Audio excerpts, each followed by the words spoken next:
आप सभी को मेरी हार्दिक बधाई। ये दिन हम सब के लिए गौरवपूर्ण और पावन है। चारों ओर उत्सव का वातावरण देखकर मुझे बहुत प्रसन्नता हो रही है। ये प्रसन्नता और गौरव की बात है कि कस्बों और गांव में यानी देश में हर जगह बच्चे, युवा और बुजुर्ग सभी उत्साह के साथ स्वतंत्रता दिवस के पर्व को मनाने की तैयारी कर रहे हैं। हमारे देशवासी बड़े उत्साह के साथ आज़ादी का अमृत महोत्सव मना रहे हैं। स्वाधीनता दिवस का उत्सव मुझे मेरे बचपन के दिनों की याद भी दिलाता है। अपने गांव के स्कूल में स्वतंत्रता दिवस समारोह में भाग लेने की हमारी खुशी रोके नहीं रुकती थी। जब त्रिरंगा फहराया जाता था तो हमें लगता था जैसे हमारी शरीर में बिजली सी दौड़ गई हो। देशभक्ति के गौरव से भरे हुए हृदय के साथ हम सब राष्ट्रीय ध्वज को सलामी देते थे तथा राष्ट्रगान गाते थे। मिठाइयाँ बांटी जाती थी और देशभक्ति के गीत गाए जाते थे जो कई दिनों तक हमारी मन में गूंजते रहते थे। ये मेरा सौभाग्य रहा है कि जब मैं स्कूल में शिक्षक बनी तो मुझे उन अनुभवों को फिर से जीने का अवसर प्राप्त हुआ। जब हम बड़े होते हैं तो हम अपने खुशी को बच्चों की तरह व्यक्त नहीं कर पाते, लेकिन मुझे विश्वास है कि राष्ट्रीय पर्व से जुड़े देशभक्ति की गहरी भावना में तनिक भी कमी नहीं आती है। स्वतंत्रता दिवस हमें ये याद दिलाता है कि हम केवल एक व्यक्ति ही नहीं है, बल्कि हम एक ऐसे महान जन समुदाय का हिस्सा है जो अपनी तरह का सबसे बड़ा और जीवंत समुदाय है। ये विश्व के सबसे बड़े लोकतंत्र के नागरिकों का समुदाय है। जब हम स्वतंत्रता दिवस समारोह मनाते हैं तो वास्तव में हम एक महान लोकतंत्र के नागरिक होने का उत्सव भी मनाते हैं। हमें हर एक की अलग अलग पहचान है। जाति, पंथ, भाषा और क्षेत्र के अलावा हमारी अपने परिवार और कार्य क्षेत्र से जुड़े पहचान भी होती है, लेकिन हमारी एक पहचान ऐसे है जो इन सब से ऊपर है और हमारी वो पहचान है भारत का नागरिक होना। हम सभी समान रूप से इस महान देश के नागरिक हैं। हम सबको समान अवसर और अधिकार उपलब्ध है तथा हमारे कर्तव्य भी समान है। लेकिन ऐसा हमेशा नहीं था। भारत लोकतंत्र की जननी है और प्राचीन काल में भी हमारे यहाँ जमीनी स्तर पर लोकतांत्रिक संस्थाएं विद्यमान थी, किंतु लंबे समय तक चले उपनिवेशिक शासन ने उन लोकतांत्रिक संस्थाओं को मिटा दिया था। 15 अगस्त 1947 के दिन देश ने एक नया सपेरा देखा। उस दिन हमने विदेशी शासन से तो आज़ादी हासिल की है, हमने अपनी नियति का निर्माण करने की स्वतंत्रता भी प्राप्त की। हमारी स्वाधीनता के साथ विदेशी शासकों द्वारा उपनिवेशक को छोड़ने का दौर शुरू हुआ और उपनिवेशवाद समाप्त होने लगा। हमारे द्वारा स्वाधीनता के लक्ष्य को प्राप्त करना तो महत्वपूर्ण था ही, लेकिन उससे भी अधिक उल्लेखनीय है हमारे स्वाधीनता संग्राम का अनोखा तरीका। महात्मा गांधी तथा अनेक असाधारण एवं दूरदर्शी विभूतियों के नेतृत्व में हमारा राष्ट्रीय आंदोलन अद्वितीय आदर्श से अनुप्राणित था। गांधी जी तथा अन्य महानायकों ने भारत की आत्मा को फिर से जगाया और हमारी महान सभ्यता के मूल्यों का जन जन में संचार किया। भारत के ज्वलंत उदाहरण का अनुसरण करते हुए हमारे स्वाधीनता संग्राम की आधारशिला सत्य और अहिंसा को पूरी दुनिया के अनेक राजनीतिक संघर्षों में सफलतापूर्वक अपनाया गया है। स्वतंत्रता दिवस की पूर्व संध्या पर मैं भारत के नागरिकों के साथ एकजुट होकर सभी ज्ञात और अज्ञात स्वतंत्रता सेनानियों को कृतज्ञता पूर्वक श्रद्धांजलि अर्पित करती हूँ। उनके असंख्य बलिदानों से भारत ने विश्व समुदाय में अपना स्वाभिमानपूर्ण स्थान फिर से प्राप्त किया। मातंगिनी हाजरा और कनकलता बरुआ जैसे वीरांगनाओं ने भारत माता के लिए अपने प्राण निछावर कर दिया। माँ कस्तूरबा राष्ट्रपिता महात्मा गांधी के साथ कदम से कदम मिलाकर सत्याग्रह के मार्ग पर चलती रही। सरोजिनी नायडू, ओमू स्वामीनाथन, रमा देवी, अरुणा आसफ अली और सुचेता कृपलानी जैसे अनेक महिला विभूतियों ने अपने बाद की सभी पीढ़ियों की महिलाओं के लिए आत्मविश्वास के साथ देश तथा समाज की सेवा करने के प्रेरक आदर्श प्रस्तुत किए हैं। आज महिलाएं विकास और देश सेवा के हर क्षेत्र में बढ़ चढ़कर योगदान दे रही हैं तथा राष्ट्र का गौरव बढ़ा रहे हैं। आज हमारी महिलाओं ने ऐसे अनेक क्षेत्रों में अपना विशेष स्थान बना लिया है जिनमें कुछ दशकों को पहले उनकी भागीदारी की कल्पना भी नहीं की जा सकती थी। मुझे ये देखकर प्रसन्नता होती है कि हमारे देश में महिलाओं के आर्थिक सशक्तिकरण पर विशेष ध्यान दिया जा रहा है। आर्थिक सशक्तिकरण से परिवार और समाज में महिलाओं की स्थिति मजबूत होती है। मैं सभी देशवासियों से आग्रह करती हूँ कि वे महिला सशक्तिकरण को प्राथमिकता दें। मैं चाहूंगी कि हमारी बहनें और बेटियां साहस के साथ हर तरह की चुनौतियों का सामना करें और जीवन में आगे बढ़े। महिला का विकास स्वाधीनता संग्राम के आदर्श में शामिल है। प्यारे देशवासियों, स्वतंत्रता दिवस हमारे लिए अपने इतिहास से पुनः जुड़ने का अवसर होता है। ये हमारे वर्तमान का आकलन करने और भविष्य की राह बनाने के बारे में चिंतन करने का अवसर भी है।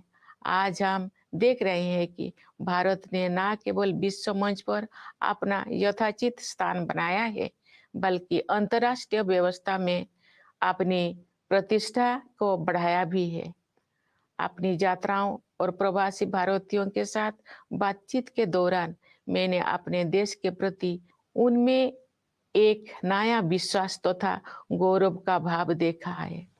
भारत पूरी दुनिया में विकास के लक्ष्यों और मानवीय सहयोग को बढ़ावा देने में महत्वपूर्ण भूमिका निभा रहा है। भारत ने अंतर्राष्ट्रीय मंच पर अग्रणी स्थान बनाया है तथा G20 देशों की अध्यक्षता का दायित्व भी संभाला है। क्योंकि G20 समूह दुनिया की 2/3 जनसंख्या का प्रतिनिधित्व करता है, इसीलिए ये हमारे लिए वैश्विक प्राथमिकताओं को सही दिशा में ले जाने का एक अद्वितीय अवसर है। G20 की अध्यक्षता के माध्यम से भारत व्यापार और वित्त के क्षेत्र में हो रही निर्णयों को न्याय संगत प्रगति की ओर ले जाने में प्रयासरत है। व्यापार और वित्त के अलावा मानव विकास से जुड़े विषय भी कार्यसूची में शामिल किए गए हैं। ऐसे कई मुद्दे जो पूरे मानवता के लिए महत्वपूर्ण है और किसी भौगोलिक सीमा से बंधे हुए नहीं है। मुझे विश्वास है कि भारत के प्रभावी नेतृत्व के साथ G20 के सदस्य देश उन मोर्चों पर उपयोगी कार्रवाई को आगे बढ़ाएंगे। भारत की G20 की अध्यक्षता में एक नई बात यह है कि डिप्लोमेसी को जमीन से जोड़ा गया है। एक अंतर्राष्ट्रीय राजनयिक गतिविधि में लोगों की भागीदारी को प्रोत्साहित करने के लिए अपनी तरह का पहला अभियान चलाया गया है। उदाहरण के लिए ये देखकर मुझे अच्छा लगा कि स्कूलों और कॉलेजों में G20 से जुड़े विषयों पर आयोजित की जा रही गतिविधियों में विद्यार्थी उत्साहपूर्वक भाग ले रहे हैं। G20 से जुड़े कार्यक्रम के बारे में सभी नागरिकों में बहुत उत्साह देखने को मिल रहा है। प्यारे देशवासियों, सशक्तिकरण की भावना से युक्त इस उत्साह का संचार आज संभव हो पाया है क्योंकि हमारा देश सभी मोर्चों पर अच्छी प्रगति कर रही है। मुश्किल दौर में भारत की अर्थव्यवस्था न केवल समर्थ सिद्ध हुई है बल्कि दूसरों के लिए आशा का स्रोत भी बनी है। विश्व की अधिकांश अर्थव्यवस्थाएं नाजुक दौर से गुजर रही है। वैश्विक महामारी के कारण हुई आर्थिक संकट से विश्व समुदाय पूरी तरह बाहर नहीं आ पाया था कि अंतर्राष्ट्रीय पटल पर हो रही घटनाओं से अनिश्चितता का वातावरण और गंभीर हो गया है। फिर भी सरकार कठिन परिस्थितियों का अच्छी तरह सामना करने में सक्षम रही है। देश ने चुनौतियों को अवसरों में बदला है और प्रभावशाली जीडीपी ग्रोथ भी दर्ज की है। हमारे अन्नदाता किसानों ने हमारी आर्थिक वृद्धि में महत्वपूर्ण योगदान दिया है। राष्ट्र उनका ऋणी है। वैश्विक स्तर पर मुद्रास्फीति यानी इन्फ्लेशन चिंता का कारण बनी हुई है, लेकिन सरकार और रिजर्व बैंक इस पर काबू पाने में सफल रही है। सरकार ने जनसामान्य पर मुद्रास्फीति का अधिक प्रभाव नहीं पड़ने दिया है और साथ ही गरीबों को व्यापक सुरक्षा कवच भी प्रदान किया है। वैश्विक आर्थिक विकास के लिए दुनिया की निगाहें आज भारत पर टिकी हुई है। आज भारत विश्व की 5वीं सबसे बड़ी अर्थव्यवस्था बन गया है। विश्व में सबसे तेजी से बढ़ रही बड़ी अर्थव्यवस्था के रूप में भारत विश्व की तीसरी सबसे बड़ी अर्थव्यवस्था बनने की ओर अग्रसर है। हमारी आर्थिक प्रगति की इस यात्रा में समावेशी विकास पर जोर दिया जा रहा है। निरंतर हो रही आर्थिक प्रगति के दो प्रमुख आयाम हैं। एक और व्यवसाय करना आसान बनाकर और रोजगार के अवसर पैदा करके उद्यमशीलता की संस्कृति को बढ़ावा दिया जा रहा है। दूसरे ओर जरूरतमंदों की सहायता के लिए विभिन्न क्षेत्रों में पहल की गई है तथा व्यापक स्तर पर कल्याणकारी कार्यक्रम चलाया जा रहे हैं। वंचितों को वरीयता प्रदान करना हमारी नीतियों और कार्य के केंद्र में रहता है। परिणाम स्वरूप पिछले दशकों में बड़ी संख्या में लोगों को गरीबी से बाहर निकलना संभव हो पाया है। इसी प्रकार आदिवासियों की स्थिति में सुधार लाने और उन्हें प्रगति की यात्रा में शामिल करने हेतु विशेष कार्यक्रम चलाया जा रहा है। मैं अपने आदिवासी भाई बहनों से अपील करती हूँ कि आप सब अपने परंपराओं को समृद्ध करते हुए आधुनिकता को अपनाएं। मुझे ये जानकर खुशी हुई है कि आर्थिक विकास के साथ साथ मानव विकास संबंधी सरकारों को भी उच्च प्राथमिकता दी जा रही है। मैं एक शिक्षक रही हूँ, इस नाते भी मैंने ये समझा है कि शिक्षा सामाजिक सशक्तिकरण का सबसे प्रभावी माध्यम है। वर्ष 2020 की राष्ट्रीय शिक्षा नीति से बदलाव आना शुरू हो गया है। विभिन्न स्तरों पर विद्यार्थियों और शिक्षाविदों के साथ मेरी बातचीत से मुझे ज्ञात हुआ है कि अध्ययन की प्रक्रिया अधिक फ्लेक्सिबल हो गया है।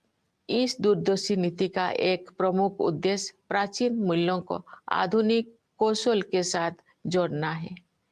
इससे आने वाले वर्षों में शिक्षा के क्षेत्र में अभूतपूर्व परिवर्तन होंगे और परिणाम स्वरूप देश में एक बहुत बड़ा बदलाव दिखाई देगा। भारत की प्रगति को देशवासियों, विशेषकर युवा पीढ़ी के सपनों से शक्ति मिलती है।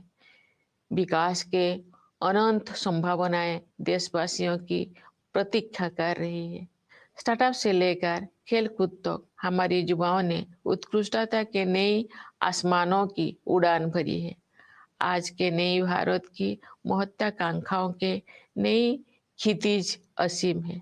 भारतीय अंतरिक्ष अनुसंधान संगठन नई ऊंचाई को छू रहा है और उत्कृष्टता के नई आयाम स्थापित कर रहा है।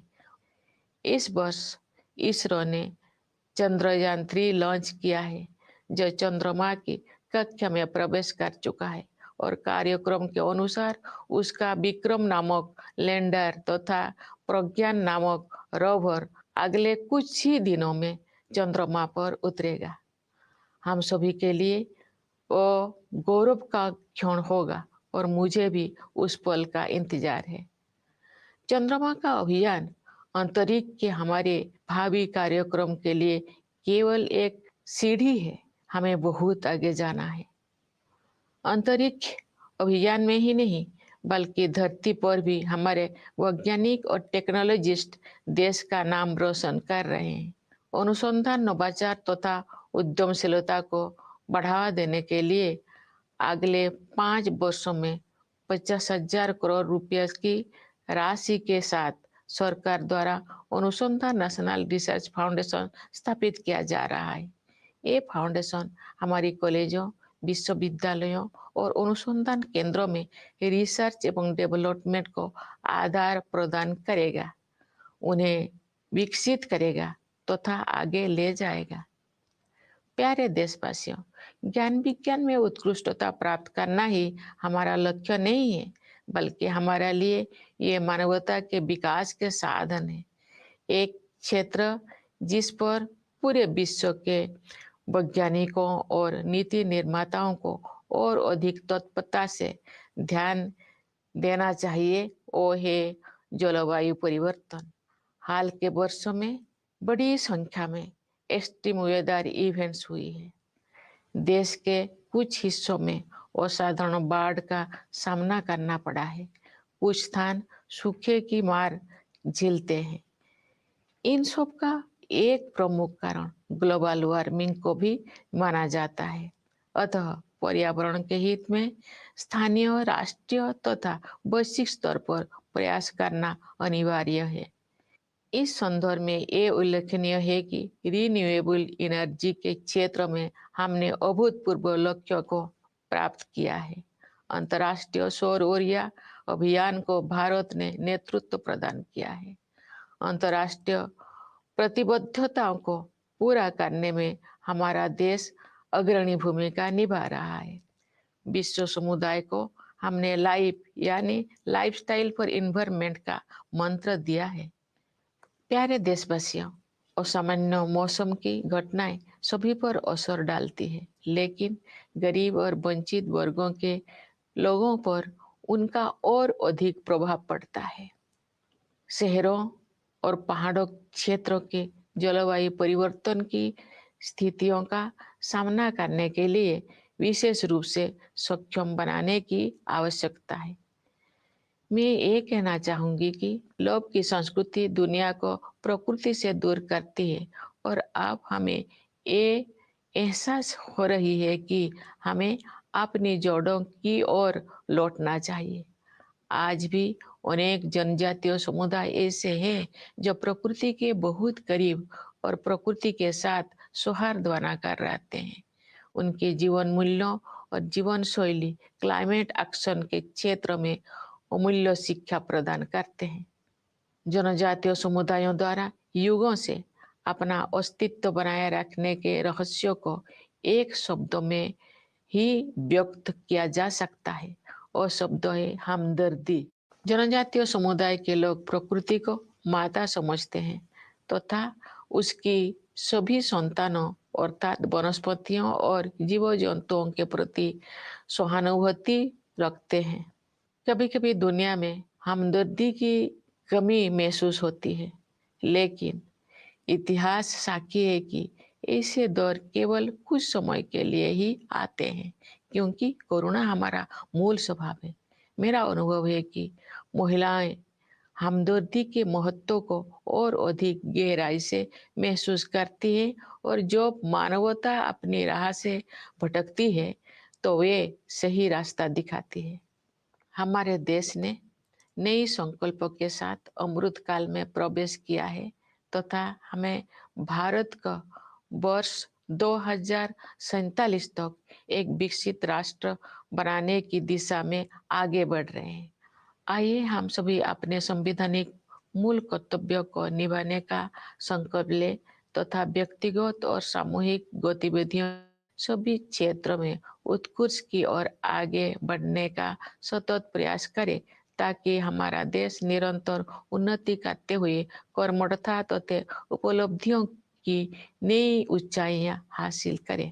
प्यारे देशवासियों, हमारा संविधान हमारा मार्गदर्शक दस्तावेज है। संविधान की प्रस्तावना में हमारे स्वाधीनता संग्राम के आदर्श समाहित है। आइए हम अपने राष्ट्र निर्माताओं के सपनों को साकार करने के लिए सद्भाव और भाईचारे की भावना के साथ आगे बढ़े।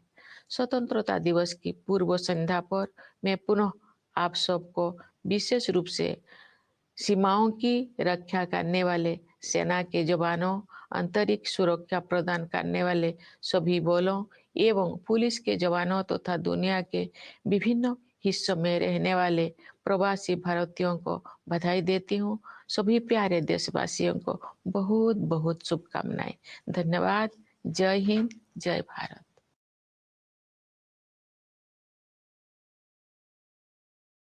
My dear fellow citizens, my heartiest greetings to all of you on our 77th Independence Day. It is a glorious and auspicious occasion for all of us. I am overjoyed to see that festivity is in the air. It is a matter of delight as well as pride for us to see how everyone, children, youth, and the elderly in cities and villages everywhere in India are excited and preparing to celebrate this festival of our freedom. The people have been celebrating Azadi Ka Amrit Mahotsav with great enthusiasm. Independence Day celebrations also remind me of my childhood days. We could not contain our excitement of participating in the Independence Day celebrations in our village school. When the tricolor was hosted, we felt an electrifying energy pass through us. With our hearts full of patriotic pride, we salute the national flag and sang the national anthem. Sweets were distributed and patriotic songs were sung, which kept playing in our minds for many days. I was fortunate in having an opportunity to relive these experiences when I became a school teacher. When we grow up, we may not remain as expressive of our joy as children are, but I am sure that the intensity of the patriotic feelings associated with the celebration of national festival is not diminished at all. Independence Day reminds us that we are not merely individuals, but we are part of a great community of people. It happens to be the biggest and the greatest community of its kind. It is the community of the citizen of the world's largest democracy. What we celebrate on Independence Day is the fact that we are part of a great democracy. Each of us has many identities, apart from caste, creed, language, and region. We are also identified with our families and professions. But there is one identity that is above all, that is our identity as citizens of India. Each one of us is an equal citizen. Each one of us has an equal opportunity, equal rights, and equal duties in this land. But it was not always so. India is the mother of democracy, and since ancient times, we had democratic institutions functioning at the grassroots. But long years of colonial rule wiped them out. On 15th August 1947, the nation woke up to a new dawn. We not only own freedom from foreign rule, but also the freedom to rewrite our destiny. With our independence began the era of foreign rulers, withdrawing from many colonies, and colonialism drew close to its end. What is special about our freedom struggle is not only the fact that its objective was achieved, but also how it was fought. Under the leadership of Mahatma Gandhi and a galaxy of extraordinary visionary leaders, our national movement was animated by a unique set of ideals. Gandhiji and others rekindled the soul of India and helped the nation rediscover its civilizational values. Following India's shining example, truth and non-violence, the cornerstone of our resistance, has been successfully employed in many political struggles around the world. On the eve of Independence Day, I join my fellow citizens in paying grateful tribute to the known and unknown freedom fighters whose sacrifices have made it possible for India to regain its rightful place in the Committee of Nations. Great women freedom fighters like Matangini Hajra and Kanakolata Borua laid down their lives for Bharat Mata. Ma Kosturaba matched the father of the nation, Mahatma Gandhi, every step of the way on the difficult path of Satyagraha. Many great women leaders like Sarojini Naidu, Amu Swaminathan, Rama Devi, Aruna Asaballi, and Sucheta Kripalani had set inspiring ideals for all future generations of women to serve the nation and the society with self-confidence. Today, women are contributing extensively in every field of development and service to the country and are enhancing the nation's pride. Today, our women have made their special place in many such fields in which their participation was unimaginable a few decades ago. I am happy to note that the economic empowerment of women is being given special focus in our country. Economic empowerment strengthens the position of women in the family and society. I urge all fellow citizens to give priority to women empowerment. I would like our sisters and daughters to overcome challenges with courage and move ahead in life. Development of women was among the ideals of our freedom struggle. Dear citizens, Independence Day is an occasion to reconnect with our history. It is also an occasion to assess our present and reflect about our way forward. Looking at the present, we see that India has not only regained its rightful place on the world stage, but it has also enhanced its standing in the international order.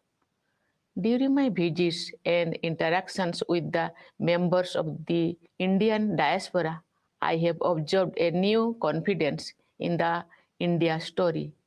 India is playing a crucial role in promoting developmental and humanitarian goals around the world.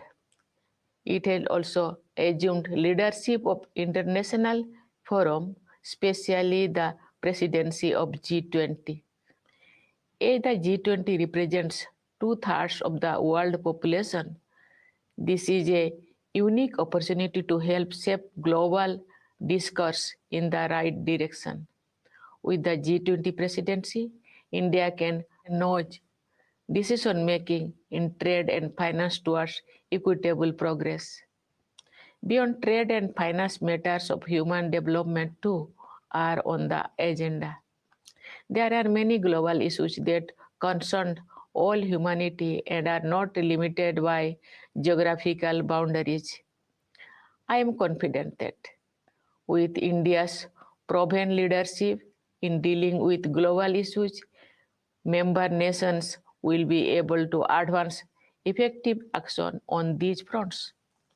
What is notable in India's presidency of G20 is the way this diplomatic activity has been taken to the grassroots. There has been a first of its kind campaign to encourage people's participation. It is delightful to see, for example, students enthusiastically participating in diverse contexts organized in schools and colleges touching upon the themes of G20. All the citizens are enthusiastic about events related to G20. Dear fellow citizens, this enthusiasm, along with a sense of empowerment, is possible because the nation has been taking great strides on all fronts. India's economy has proven to be not only resilient during turbulent times, but is also a beacon of hope for others. The world economy is passing through a delicate stage as the pandemic has been followed by international events that have added to the air of uncertainty. Yet, the government has been able to navigate the stormy waters very well. India has converted challenges into opportunities and has recorded high GDP growth. Our Annadata farmers have contributed significantly to our economic growth. The nation feels indebted to them. Inflation at the global level remains a cause for worry. But in India, the government and the Reserve Bank have managed to contain it. The government has succeeded in protecting the common people from high inflation while also providing a more extensive security cover to the poor. The world looks up to India for global economic growth. The continued economic progress is driven by a two-pronged strategy. On the one hand, there is a sustained push to unleash the forces of enterprise by making it easier to do business and generate job opportunities. On the other, proactive and expanded welfare initiatives for the needy have been taken in various domains. Giving priority to the deprived remains the focus of our policies and actions that have lifted a large number of people out of poverty in the last decade. Similarly, there are specific programs to improve the conditions of tribals and encourage them to join the journey of progress. I appeal to our tribal brothers and sisters to enrich their traditions while embracing modernity. I am happy to note that along with economic growth, human development concerns have also been accorded high priority. Having been a teacher also, I have realized that education is the greatest tool of social empowerment. The National Education Policy of 2020 has started making a difference. From my interactions with students as well as educationists at various levels, I gather that the learning process has become more flexible. The visionary policy, which aims to merge ancient values with modern skills, will bring in unprecedented changes in the education sectors over the years, leading to a great transformation of the nation. India's economic progress is powered by the dreams of its people, particularly the young generation for whom limitless opportunities have opened up. From startups to sports, our youth have explored new horizons of excellence. The aspirations of the new India have infinite dimensions. The Indian Space Research Organization keeps scaling new heights and setting higher benchmarks of excellence. This year, ISRO launched Chandrayaan-3 and its lander named Vikram and its rover named Pragya are slated to land on the moon in the next few days. It will be a proud moment for all of us, and I look forward to it. But the mission to the moon is only a stepping stone for our future space programs. We have to go far ahead. For their work in space and also on Earth, our scientists and technologists are bringing laurels to the country to foster the spirit of research, innovation, and entrepreneurship. The government is setting up the Anusandhan National Research Foundations with an amount of rupees 50,000 crore for next 5 years. The foundation will seed, grow, and promote research and development in our colleges, universities, and research institutions. Dear citizens, for us, science or knowledge are not ends in themselves, but are a means for the betterment of all the people. One area that merits urgent attention of scientists and policymakers all over the world is climate change. We have faced numerous extreme weather events in recent years.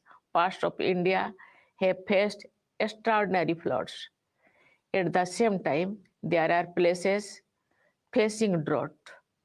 These events are also attributed to the phenomenon of global warming. Therefore, it is necessary to make efforts at the local, national, and global levels for the environment. In this context, it is noteworthy that we have achieved unprecedented goals in the field of renewable energy. India is providing leadership to the International Solar Alliance. Our country is playing a leading role in fulfilling international commitments.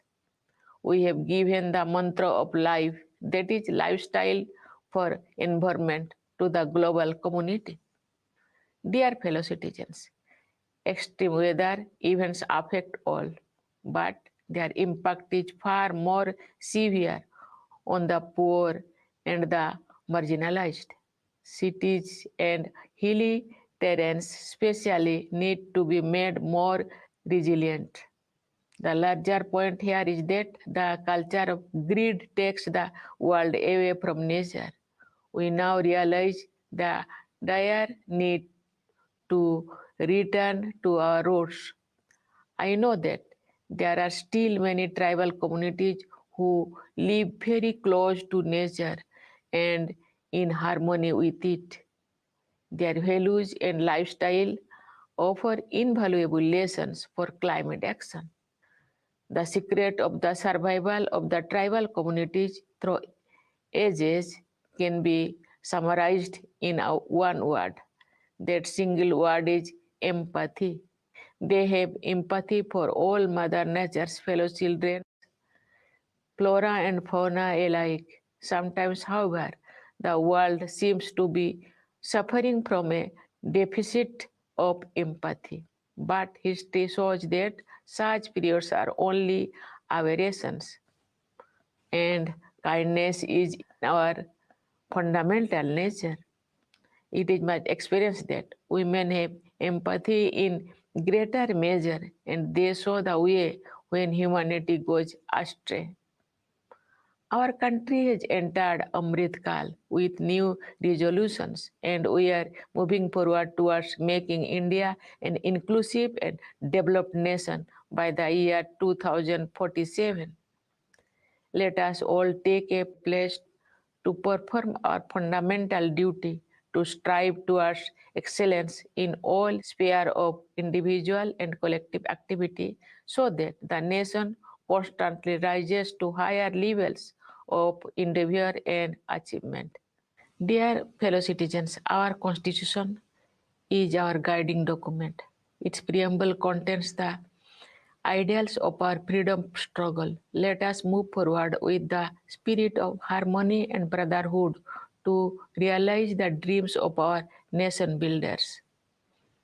On the eve of Independence Day, I once again extend my greetings to you all, especially to our soldiers guarding the borders, Joans of the forces, and the police providing internal security, and to the members of our diaspora living in every part of the world. I convey my best wishes to you all. Thank you. Jai Hind, Jai Bharat.